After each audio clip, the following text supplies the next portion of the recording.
From the earliest days of his campaign to become president, Donald Trump seized on the construction of a beautiful wall along the U.S. Mexico border as a solution to what he asserted was the dangerous and costly problem of illegal immigration.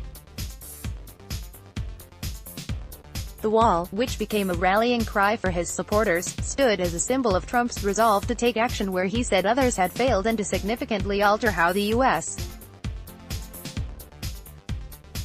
handles immigration. It told the world in the clearest possible imagery that, under President Trump, a nation founded on immigration would no longer be so welcoming to outsiders. In the 4 years since, however, Trump's multi-billion-dollar white elephant of a campaign promise has been dogged by all manner of challenges and setbacks. The most recent is a decision this week by the Pentagon's Inspector General to investigate how a North Dakota construction firm, which critics say did not meet the bid standards, won a $400 million U.S. Army Corps of Engineers contract to build 31 miles of the wall in the Cabeza Preta National Wildlife Refuge in southern Arizona. It's probably no coincidence that the contract was awarded after heavy lobbying by Trump on behalf of Fisher Sand and Gravel, whose owner, Tommy Fisher, has been a vocal and generous backer of the president and his immigration enforcement policies. Fisher also is involved in another border wall imbroglio. His company, working with We Build the Wall, an anti-immigration nonprofit, bought private property in South Texas on which it planned to build 3.1 miles of border fencing.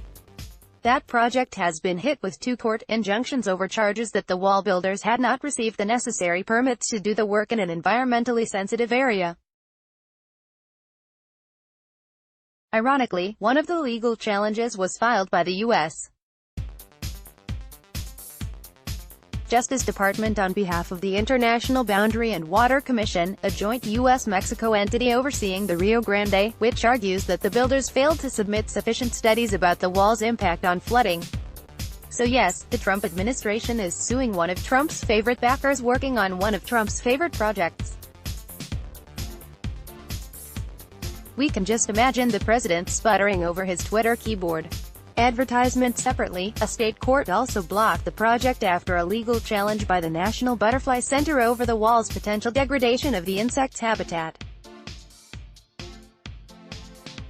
Those recent controversies are a reminder that, fortunately, Trump has made little headway on the wall. Congress has refused most of his funding requests, which led Trump to declare a national emergency where none exists to use tax dollars to build the wall anyway. While the Supreme Court has lifted an injunction, although the lawsuit continues, against Trump's plan to shift $2.5 billion in Defense Department anti-drug trafficking funds to border construction, lower courts halted his efforts to shift an additional $3.6 billion allocated for military construction projects to build the wall. None of those lawsuits, by the way, address the fundamental issue of whether a wall will do much to limit illegal immigration, which seems unlikely, given that walls are readily breached and that most people living illegally in this country came in with valid visas but never left. As it is, the administration didn't begin construction of any wall or fencing where none previously existed until this fall, and even then it built only an 8-mile segment in Texas. Although the government has managed to erect a total of about 93 miles of new fencing, nearly all of it updates or replaces existing barriers. Still, the administration is pressing forward with what seems like desperation to build up to 500 miles of new wall by the end of 2020, which means the wall will probably, once again, be a major campaign issue in the coming year.